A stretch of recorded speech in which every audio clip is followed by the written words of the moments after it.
I just moved this forward, so I'm not sure if that affects the... You hearing anything there?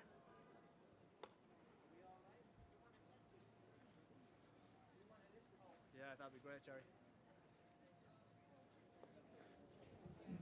Well, you can hear that, can't you? You happy with that?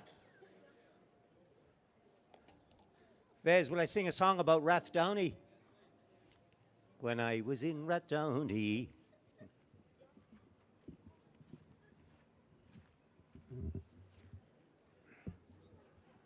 That's better. Rosie, how are you? Good, thanks.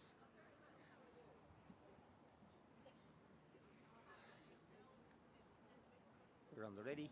We're on the ready.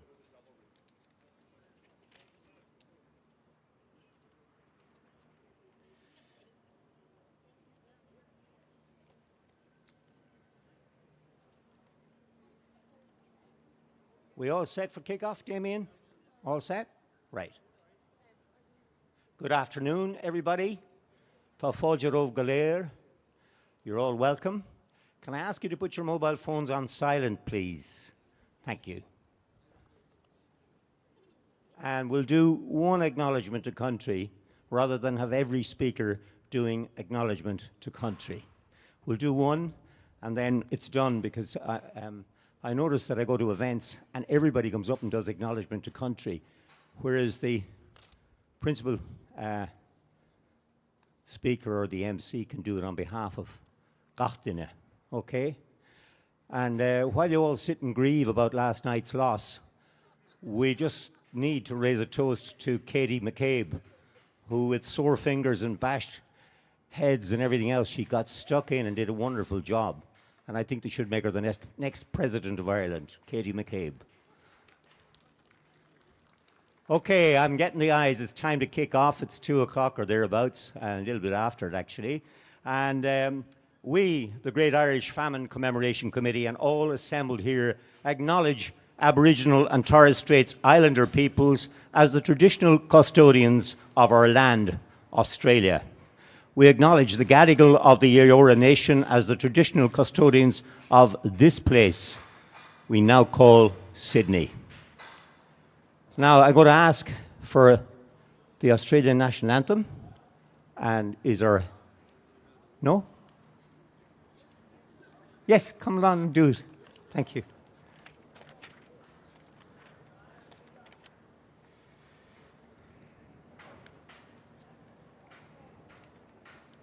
All right, next page.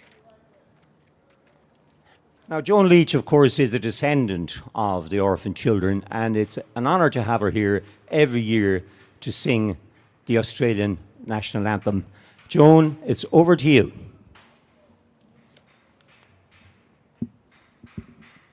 Thank you, Jerry. I'd like everyone to join in to sing our anthem together. Australian, oh, let us rejoice, for we are young and free. With gold and soil and wealth for toil, our home is girt by sea. Our land abounds in nature's gifts of beauty rich and rare.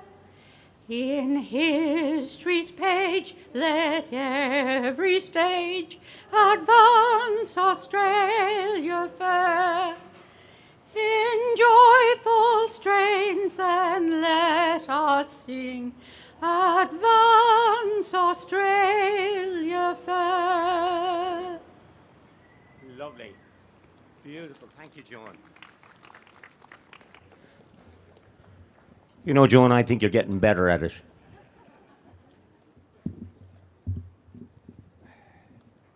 Right, we'll do the Irish National Anthem now. And I'm going to do the verse in Irish, and then I'm going to try and sing it in English as well, so that you'll understand what the Irish is all about. Sheena fina foil, a tá faoal egéireann, buin dar slú, Hartan the Ronig hugging, Fevoid Vesir, Shantir or Shincher Fasta, Niog for Fenchirom no Fentrol. And not the hem sa barne buel, le jan rel con bosch no sil, le gon ischrech, feloch na biler, sholiv konig auron vin. Askelge aspirle anish, out of in English. Soldiers are we, whose lives are pledged to Ireland. Some have come from a land beyond the wave, sworn to be free. No more our ancient Ireland shall shelter the despot or the slave. Tonight we man the barn whale in Erin's cause, come woe or will, mid cannons roar and rifles peal. We'll chant a soldier's song. Garamina Maga Galea.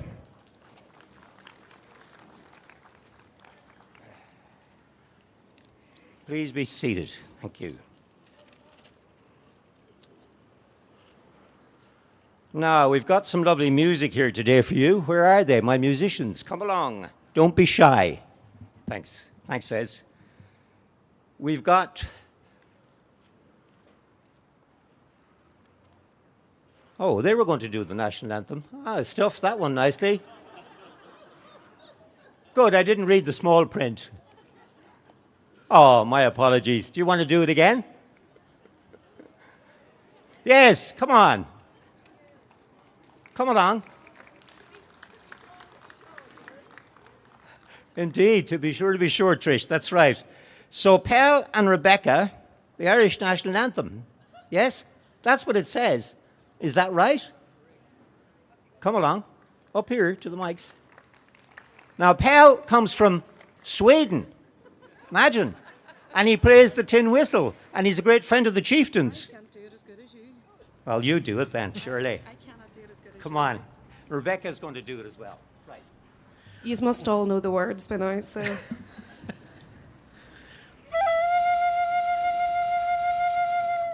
Shinna fina fall a taffingelegeverin wind our slew our team doranicuen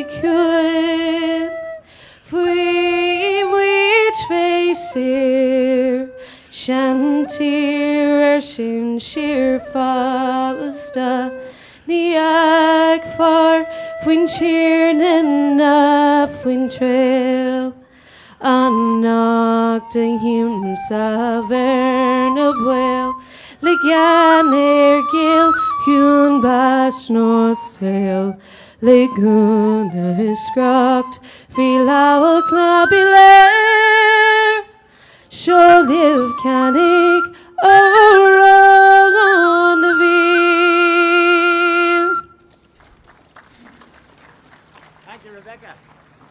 Yeah, well, there's nothing like a double whammy, is there, really, in these hard times? Right. Now, Damien, I would like to call Damien to the podium. And Damien Ennis, of course, is the chair of the GIFCC. And Damien is going to do a little welcome to everybody. Thank you. I will be very brief, uncharacteristically. Thank you for everyone who's made the effort to come here today. Thank you to everyone who's been involved for the effort that goes into this year on year.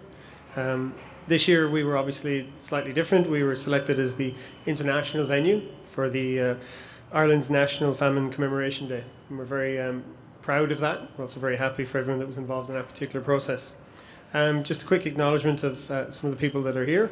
I'd like to welcome Ambassador Tim Maw, Thomas Byrne, Minister of State, Julia Finn, MP and Parliamentary Secretary for the Arts in New South Wales, Rosie Kane, Martin Killian, COO of Museums History New South Wales, and Mary Darwell, CEO of Museums History New South Wales. Many of the Irish community are incredibly supportive of us. I know Alan Humphreys, the Irish Support Agency President, is here, Karen Murphy, St Patrick's Day Festival, Pamela O'Neill, who's part of the Celtic Council of Australia, Jelf Kildea, and the Irish media is represented here as well. Last but not least, for the acknowledgements, Fez Champion for his work every year, tirelessly, Cleona Mullins on the harp, Jackie McPhee, who you'll hear later, Pell Soderstrom, our Swedish Celtic friend, Angela Scott and Susan from the Museum of History New South Wales, and of course, Jerry Faulkner, who has a much better singing voice than I thought. Very briefly, tens of thousands of people left Ireland under unimaginable circumstances, spending 4 to 5 months at sea, fleeing indescribable horror, losing loved ones, breaking up families, loss of connection to their land, seasick, tired, scared, uncertain, arriving in cities across Australia that looked very different to what we know today. Yet they found work, met partners, started families, built homes, and created a legacy that has resulted in an Australia where 30% of the current population has at least some Irish ancestry. We stand before a monument unveiled in August 1999 with 420 names of the Earl Grey scheme, which transported 4,114 Irish orphans to Australia. We remember them all. We would like to thank all at the Museum of History New South Wales, who are the custodians of the monument. They say that everyone dies twice, firstly when you leave this world, and secondly when your name is spoken for the last time. We stand here today to ensure that never happens to the people that came here during that time. Let us set out to be able to bow to the past, but not be bound by it. I'll give you back to Jerry for tea.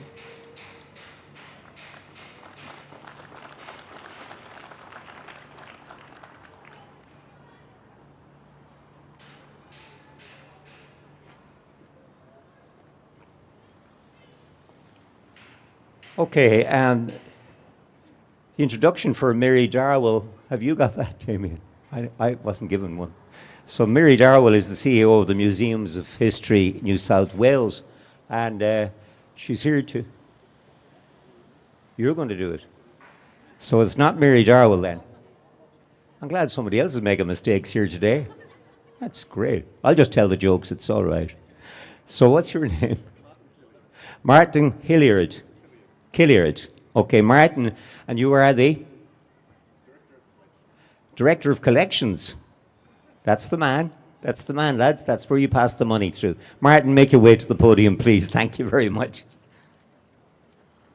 Thank you very much, Jerry. And thank you all. Distinguished guests, ladies and gentlemen, it's a special day for all of us, not least of which for me. It's the 159th anniversary of the death of John Killian, who was my first Irish ancestor who came to Australia today. His greater claim to fame is that he was the first husband of a woman by the name of Jane Feeney, who was one of the Irish orphans who spent her first nights in Sydney here at Hyde Park Barracks, and who's one of the over 400 names who are commemorated on the memorial. So it's wonderful to have such a personal connection and to such a group of people today. Jane Feeney went on to be quite the matriarch of the family. She in fact married 3 times, had 8 children, and clearly from the records continued to have a very strong connection with the young girls who came out with her on the ship Digby in the late 1840s. They settled in the mid-north coast of New South Wales and continued a connection with each other through marriage or through business dealings, through land and so on, 30 and 40 years later. And I think that that's probably testimony to the experience that very much galvanised them together, but is probably a great indication of the Irish community around the world, that it gathers and unites on every occasion, including today. So I'm very pleased to welcome you to the UNESCO UNESCO World Heritage listed Hyde Park Barracks. It's wonderful to see so many people here today and a number of familiar faces. Really to remember the survivors of the Great Irish Famine and their hundreds of thousands of descendants. As you all here today know, over 2 million people emigrated from Ireland during the Great Irish Famine, with a large number settling in Australia, with over 30,000 single Irish women arriving in Australia throughout the famine in the decade after that. One of the most vulnerable groups, of course, of those Irish women were the female orphans under the Earl Grey scheme. And young women who were between 14 and 18 were recruited, gathered from the workhouses across Ireland and brought to Australia with an aim of assisting the labour force. It's estimated that over 4,000 girls arrived between 1848 and 1850, with over half temporarily housed here in the building behind us at Hyde Park Barracks. So many spent their first nights in this extraordinary building and sleeping in a new country in that building. The monument behind me here was inspired by the call of the former Irish President Mary Robinson to remember the Great Hunger of 1845-1852 and those who died or who were forced to emigrate. After discussion with the then Historic Houses Trust, the barracks was selected as a fitting location for the memorial, which was opened in 1999, as many of you know. The memorial was created by dismantling a section of the southern wall. And as you can see, a table cuts through the wall. It represents the famine experience on one side and the new world and a bountiful future on the other.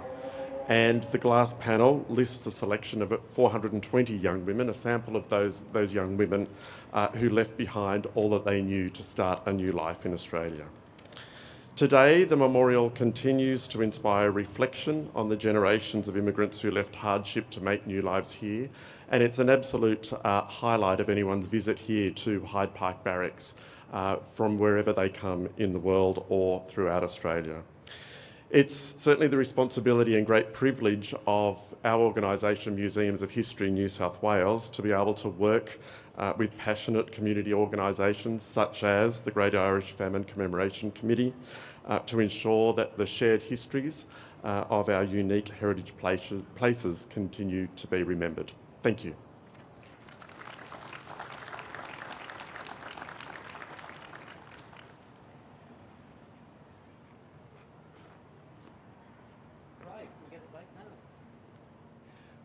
Now it's my turn to introduce Mary Darwell, the CEO of Museums.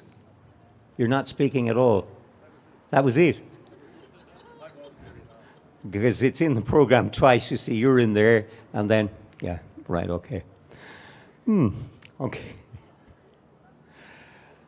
Okay, so it gives me great honor to introduce a gentleman that I've known only a few years, but we spent time on high stools together in the bush, and we mix and gather and talk, and he comes to the events, and he was on the GIFCC committee as well. And for those of you who don't know Dr. Jeff Kildare, I'll just give you a small bit about him before I invite him up to the podium. I have a bit here for him. He was educated at the University of Sydney, where he gained a BA, an LLB, and an LLM, and at the University of New South Wales, where he received an MA in History and was awarded a PhD for his thesis on sectarianism in the 20th century, early 20th century Australia. So he practiced law in the early 70s and became a barrister in 1979. And after receiving his PhD, he taught Irish and Australian history at the University of New South Wales and at Sydney University Centre for Continuing Education. And this is the good bit. In 2014, he held the Keith Cameron Chair of Australian History at University College Dublin, and that's where he learned how to drink Guinness. That's for sure. He's written many books and articles and presented papers in Australia, Ireland, and the United States. And if you put in Dr. Jeff, that's Jeff, Kildare, Kildea, into Google, or any other search engine, you'll find out a whole host of books that he's written, all, of course, of a history nature. Ladies and gentlemen, would you please give a warm welcome to Dr. Jeff Kildare.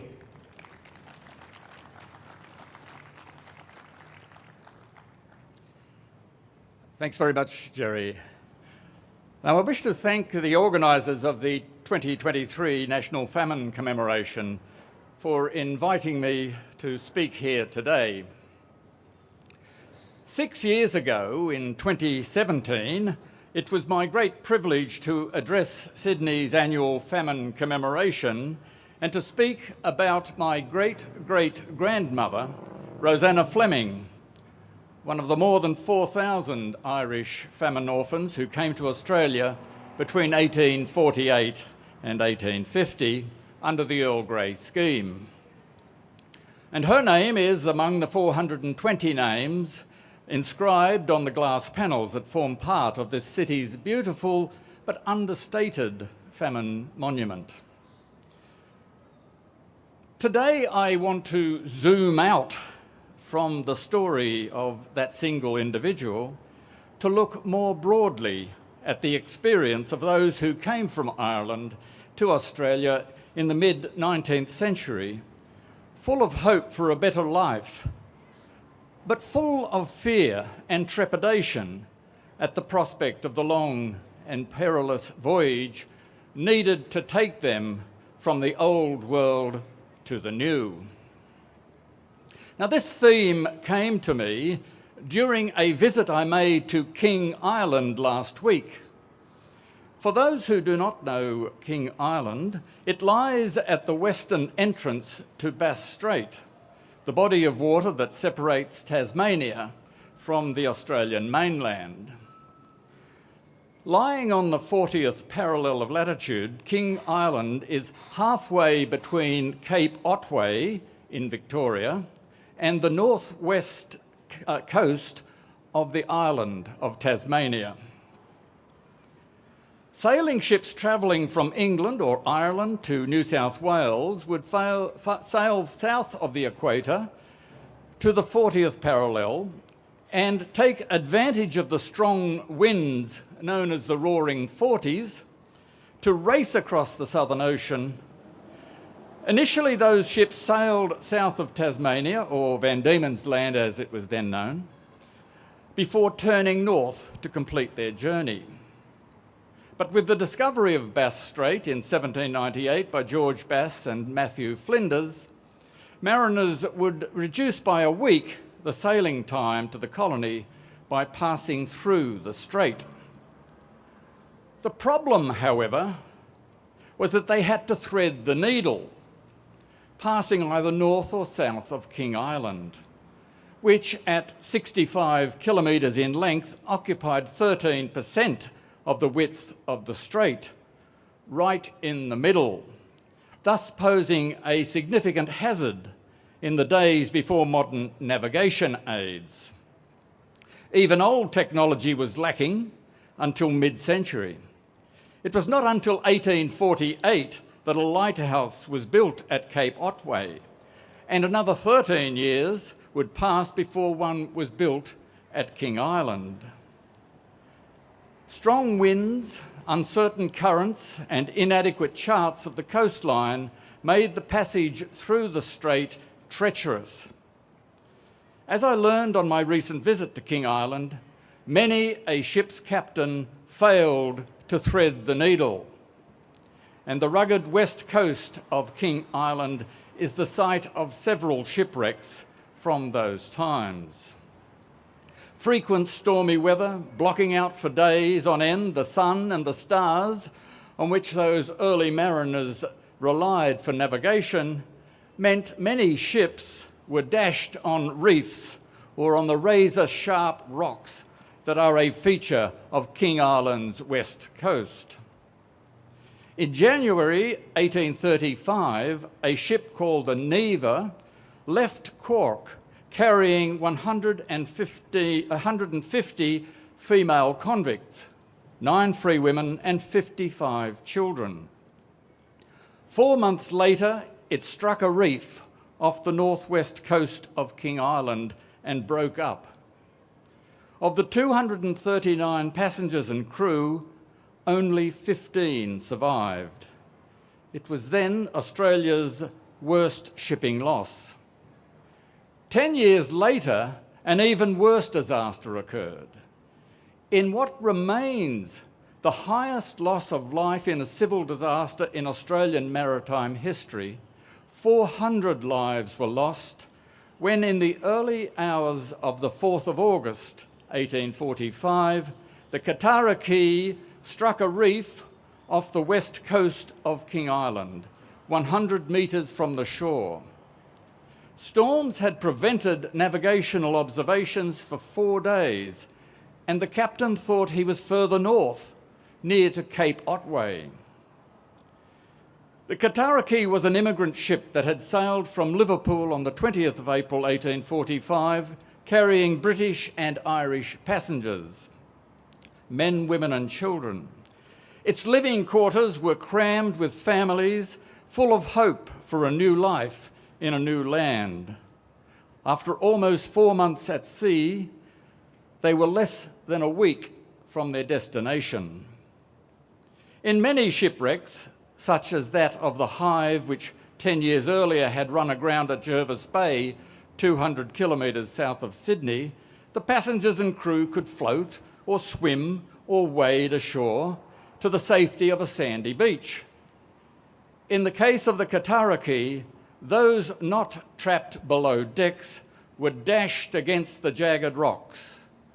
And of the 409 passengers and crew, only 9 survived. Now, I have taken the time to describe the wrecks of the Neva and the Kataraki not as a lesson in Australia's maritime history, but to highlight the fact that sea travel in the days when the Irish famine orphans were shipped out to Australia was a perilous activity. Today, travellers from Ireland to Australia who board one of the 4 or 5 daily flights out of Dublin Airport do so in the complete expectation that within 24 hours they will touch down in Sydney at the Sydney Airport safe and sound with little to contend with apart from jet lag. Even so, there are still plenty of nervous aeroplane travellers. So it is difficult for us to imagine how those young women, whom we remember today, must have felt when they set out on that long and perilous journey, their heads no doubt filled with horror stories of the many ships that had been wrecked making the journey. The Kataraki was just one of those examples.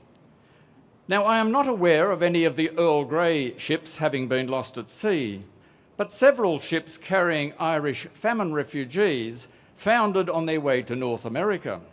The most notable was the Barracks of Whitehaven, which sailed from Sligo and was wrecked on a reef off Quebec in May 1847, with the loss of more than 120 lives. So last week, standing on the shore of King Island, at the wreck sites of the Kataraki and the Neva, it struck me how heroic, in the true sense of the word, were those young women who chose to come to Australia under the Earl Grey scheme. As Evelyn Conlon has pointed out in her novel Not the Same Sky, their choice was not exactly a free one. Either remain in the workhouse where death and disease were a daily occurrence, or take the gamble on a perilous sea voyage. What an awful predicament in which those young women found themselves. Plucked from their noxious, overcrowded workhouses, many had not even seen the sea before boarding the small wooden sailing ships that would be their home for the next 4 months. And small they were. The Lady Peel, on which my great-great-grandmother travelled across 20,000 kilometres of ocean, displaced just 593 tonnes and was 36 metres long and 6 metres wide.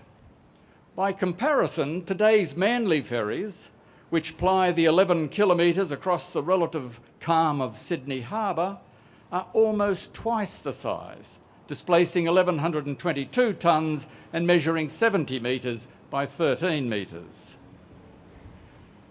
So it is right that we gather here each year to commemorate, indeed to celebrate, the more than 4,000 young women, the mothers of this land, as the poet Pamela O'Connor dubbed them, who made that perilous journey from Ireland to Australia. And in doing so, we should not forget the pioneering work of Tom Power and his faithful band of supporters, who, inspired by the call of President Mary Robinson in 1995, commissioned this evocative memorial to those women and to all those forced to leave their homeland by the ravages of the Great Irish Famine.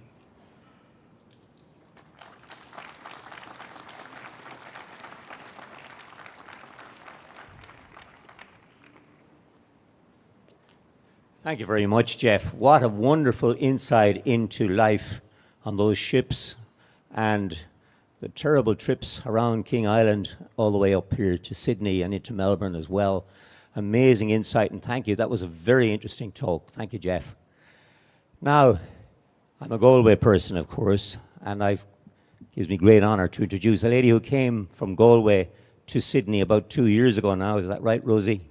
Our lovely Consul General of Ireland, Rosie Kane from Letterfrack in Connemara. Tá fáilte ród. Welcome aboard.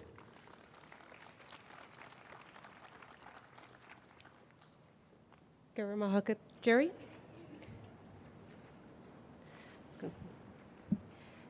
Ladies and gentlemen, distinguished guests, good afternoon. Accordia. As Ireland's Consul General to New South Wales, it's a source of great pride and honour that Sydney has been chosen as the site for the 2023 International Famine Commemoration.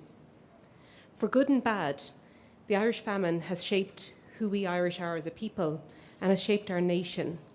We're now a nation of migrants. We have a huge diaspora all over the world. But the tragedy of the famine and the suffering that endued has also made us a very compassionate people, something that I've seen in spades here in Sydney, in particular in the Irish community. And I understand that many of them are here today to show support for the Famine Committee, and I want to thank them very much. Understanding the legacy of the famine and honouring those who were impacted is a big priority for the Irish government. And as a demonstration of this, I'm very honoured that we have Minister Thomas Byrne here with us today. I'd also like to acknowledge and pay tribute to the work of Mary Darwell and her team at Sydney Museum, I'll say Sydney, you know what I mean, for hosting the monument and for taking such care to highlight and celebrate the precious lives and memories of all those who crossed the waves in the hope of a better life in Australia, especially the orphan girls whose names are immortalised on the memorial itself. Gura Mahagat, thank you. Instances of hope were a rare thing during the famine. However, we stand here today in front of one symbol of hope. The Earl Grey girls came here with little but hope. But with extraordinary courage and resilience, they, along with their descendants, played such a crucial role in the shape and form of modern Australia. The orphan girls formed part of a well-worn path traversed by scores of Irish people then and since. Their impact on this land cannot be quantified, but if I may, I would like to quote the former President, Mary McAleese, who put it so well when she said, "Out of their courage, guts and gumption was distilled the spirit of Australia."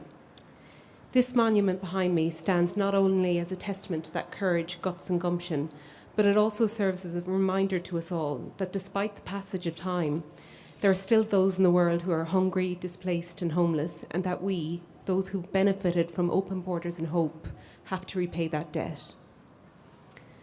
I owe so much gratitude to the many people past and present whose hard work and perseverance made it possible for us to come together at this beautiful monument to remember a difficult but defining moment for the Irish. To this end, I would like to acknowledge the tremendous contribution of the late Tom Power and the late Jack Mundy. I'd also like to thank Hussein and Angela Valamanesh for their vision. And I'd also like to thank the hard work of Dr. Trish Power and Dr. Perry McIntyre. I'd also once again like to thank Mary Darwell and her team here. I find it incredibly touching that this monument is located on such a historically and culturally significant site here in Sydney. To me, it demonstrates the affection and connection that this city of Sydney has, not just for the orphan girls, but for the Irish more generally, and the many thousands of Irish who have helped shape this city. I'd also like to thank the Ashling Society, to Tony and Jeff and all their members for helping to keep alive all of the Irish stories and culture. Thank you very much. It's such an amazing thing that you do in recording all our history. But before I finish, I would just like to thank Damien Ennis and his committee, MC Jerry, and of course the wonderful musicians we have heard from and will hear from more shortly. But I'd like to thank them for their hard work in organising today's ceremony. It is a very moving and respectful ceremony, one which not only honours the memory of those that perished, but one which honours the bravery and courage of those who left our shores and went on to leave an indelible imprint on this remarkable country. Thank you very much. Gura Mahagat.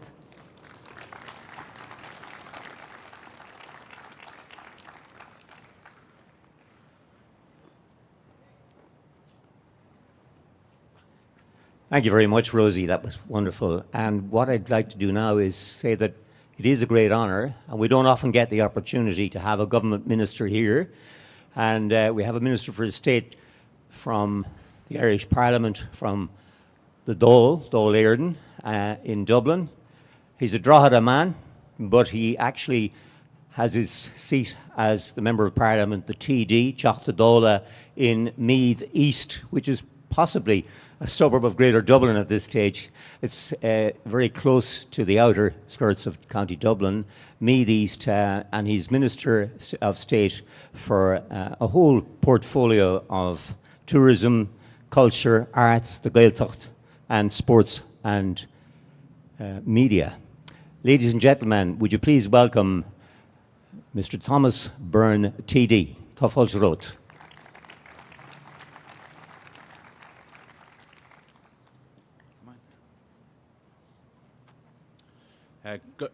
Gurv Magat Jerry, agus Gurv Magat Gachtan atá seo in Jovla Camora Yenav a Gurtamor na Heran.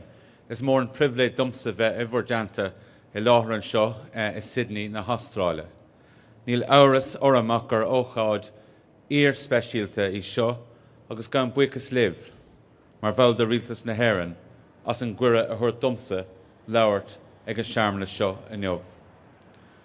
The impact of the Great Famine is often very hard to overstate. We are sadly familiar with the raw figures that reflect the level of death and emigration.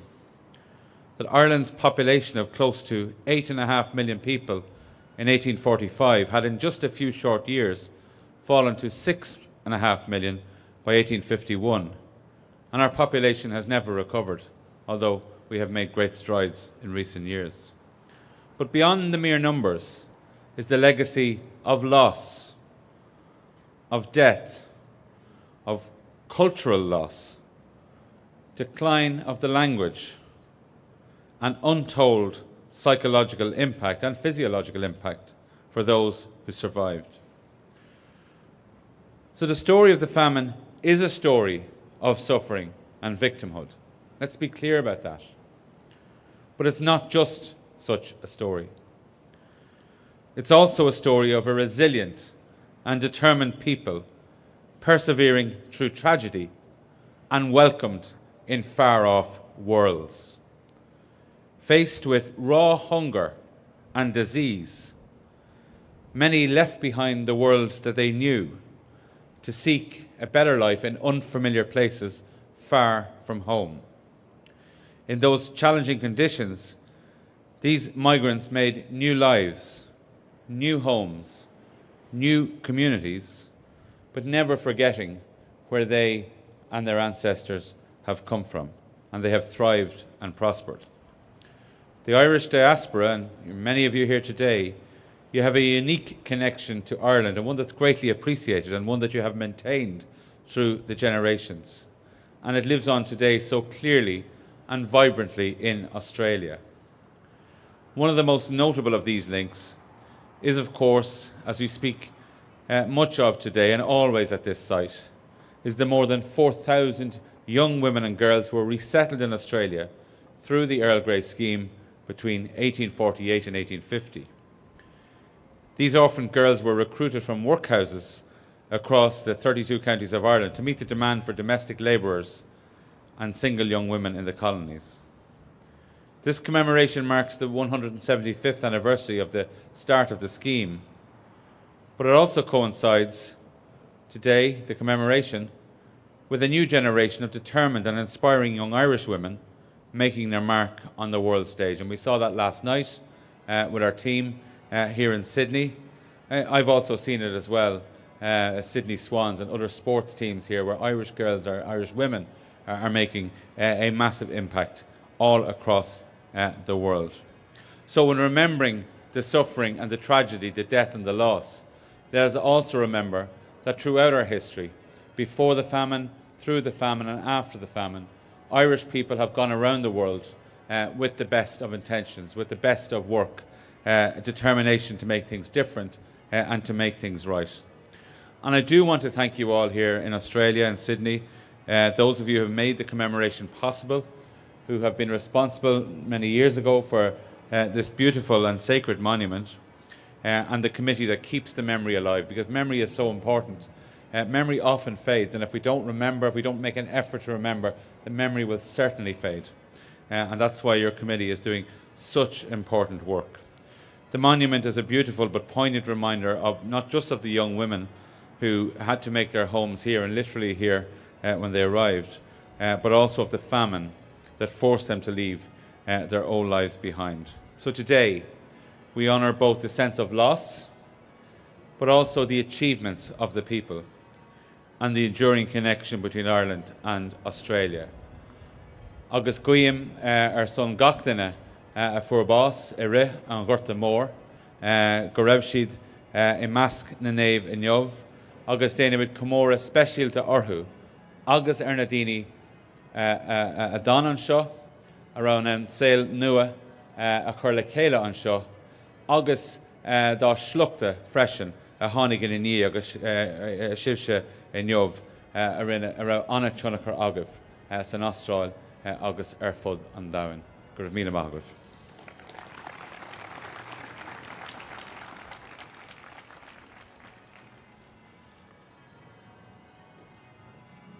Good evening, Margaret, Minister, and it really is an honour to have you here. I'm glad you were here for the match last night too. Right. Now, we're going to do one of the parts of the ceremony that's very touching, and we would ask the musicians, I would ask Cliona Mullins, Jackie McPhee and Pele to take the stage, please, and crank up the music. I think Cliona is going to play her lovely song, Courageous Girl, is that correct? During the wreath-laying ceremony. So I would ask that our distinguished guest, Minister Byrne, lays the wreath, followed by the Assembly, and after that, if there are other members of the orphan descendants, then please, or anybody who wishes to lay a wreath, please do so. Thank you. Away lat, Cliona.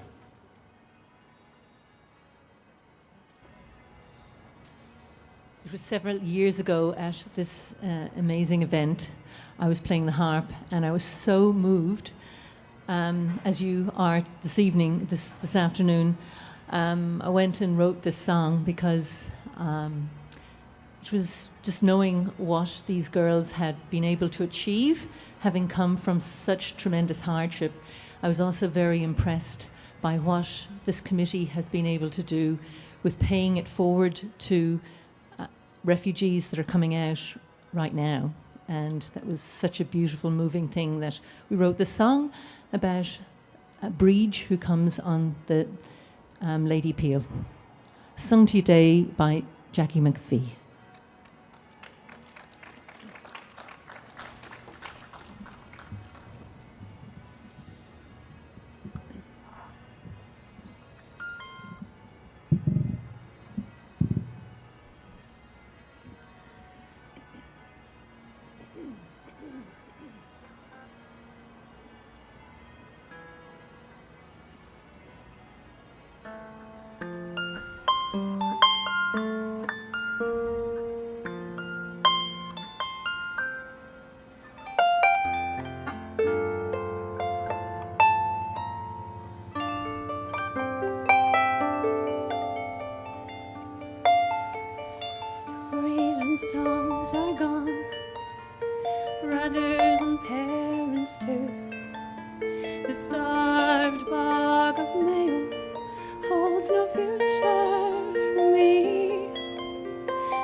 a ship called Lady Peel, my language left behind. Roaring seas and hunger leaves us crying for home. Can't talk to each other as English is spoken here. I fight for life and I don't know why. Far from home, I carried on though my heart was broke. I carried on because I carried on pretending I was strong until one day I was.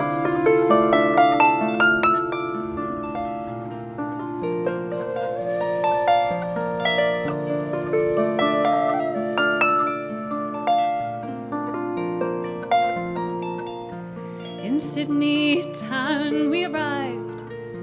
We'd never seen such heat. Hundreds here just like me, knowing not what comes next. In the gold fields I'll marry, and I'll fertilize the soil and grow the country's rich ideas. Far from home, I carried on though my heart was broke.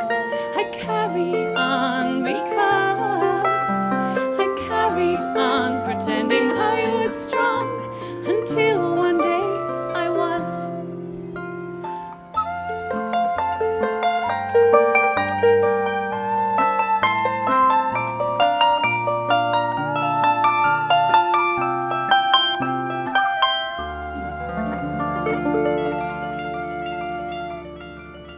I'm proud of all you here who carry on the flame.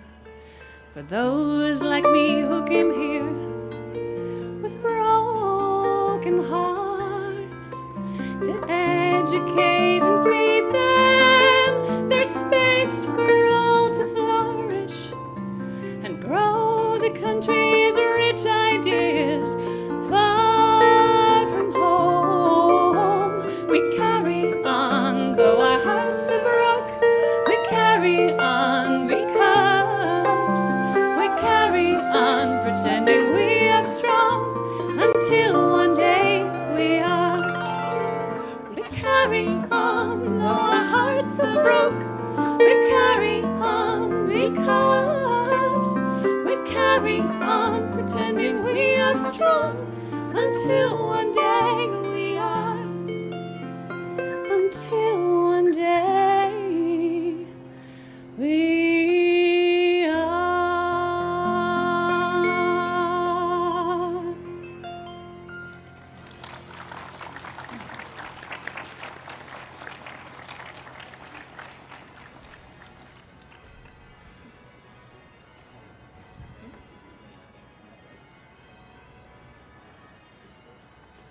Okay, we're going to, that was fabulous. Jackie McPhee singing there. She comes from Belfast.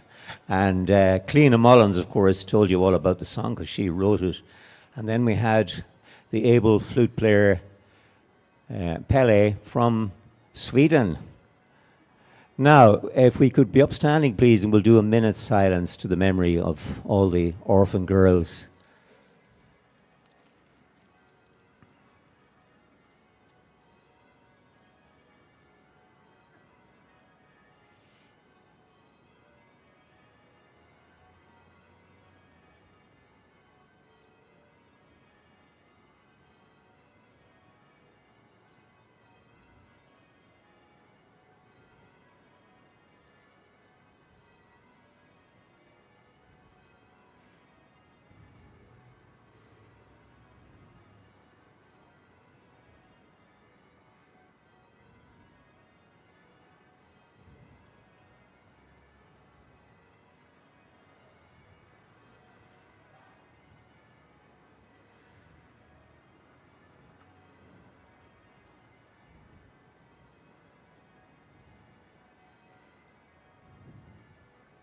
Thank you.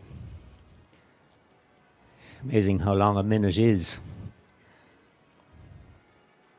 Now I'm going to ask Damien Ennis, our chairman, to address you with some closing remarks, and I think he's going to invite us somewhere too.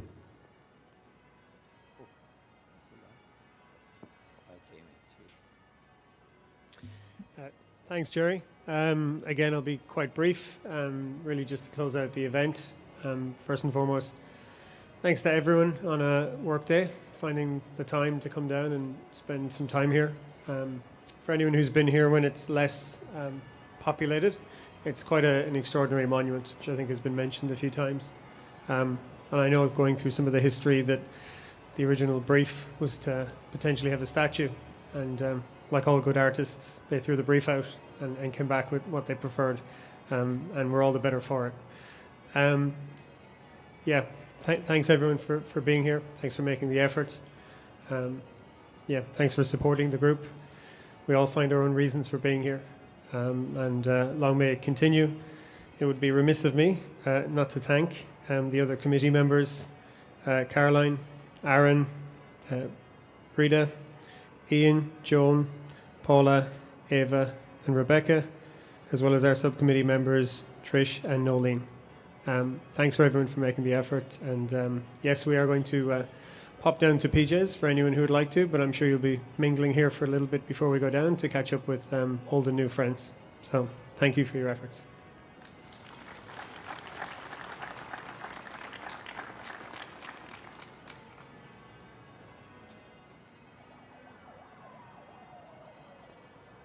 So Cleana and Jackie and Pele are going to sing the beautiful song. You may remember some years ago, Brendan Graham arrived here. Brendan is a Castlebar man and a singer-songwriter who wrote You Raised Me Up. And basically this song as well that he wrote and came here amongst us twice, 2 years running. And Cleana does a fabulous job of this one, as does Jackie. So ladies and gentlemen, please make your way to the podium and we'll have a rendition of a most fabulous song, Orphan Girl. If you haven't got it, it's usually on sale here. I don't know if it's on sale today or not. No? No. It's not. It's been sold. But if you can get sold out, if you can get a copy of it, it is superb. Thank you.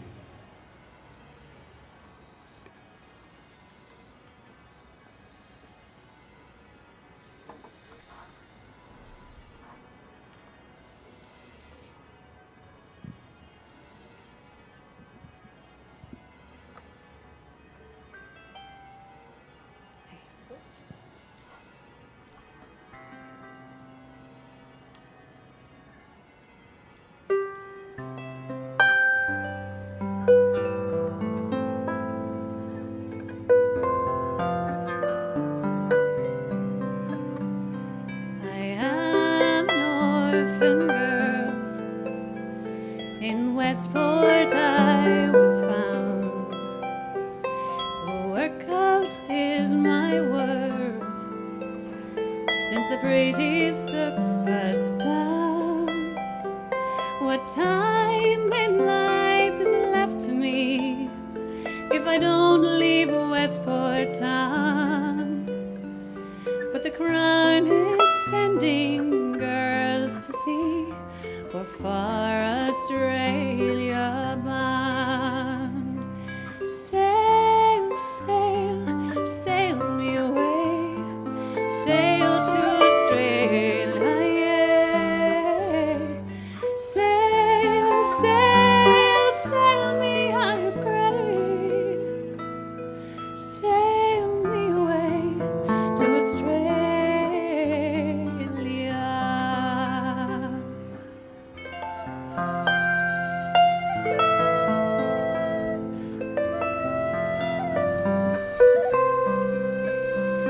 They say Australia's fine, they say Australia's fair.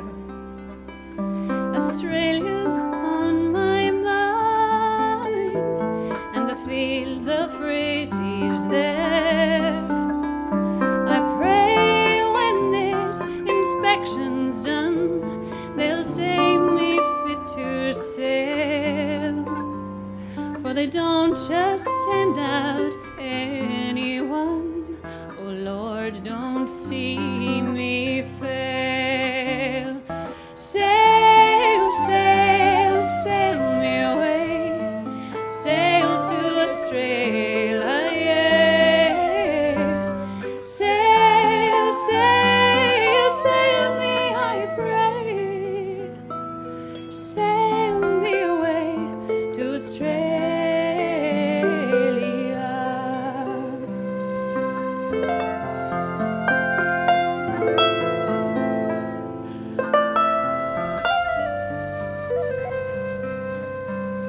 I am scarcely turned 16, but I'm ready now to go. I'm decent and I'm clean, fit for any man to know. And I will be some good man's wife if there I settle down and find myself a better life if I get to Sydney town. Sail, sail, sail me away, sail to Australia, yeah. Sail, sail, sail me, I pray, sail me away to Australia. Sail me away, sail me, I pray. Sail me away to Australia.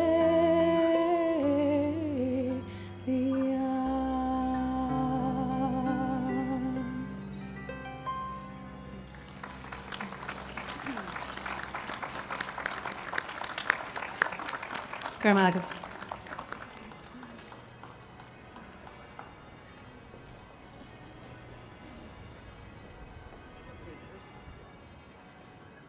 Well, that must have kept you warm, did it? So that's the proceedings for now, all closed again for another year, although we were earlier this year. Other years we have to go in the shade, out of the sun. And Minister, believe me, it does get warm in Sydney. Okay, we're all heading down to O'Brien's. It's a pub down that way. And they serve stuff called Guinness in pint glasses with an Irish bar staff. So I hope you can make it, Minister, if you're allowed. Is that right, Rosie? Can we be there? One, Canon one. Okay. All right, we'll see you all down there, and thank you very much. All the best. Take care. Thank you to Damien for inviting me as well and the committee. Thanks.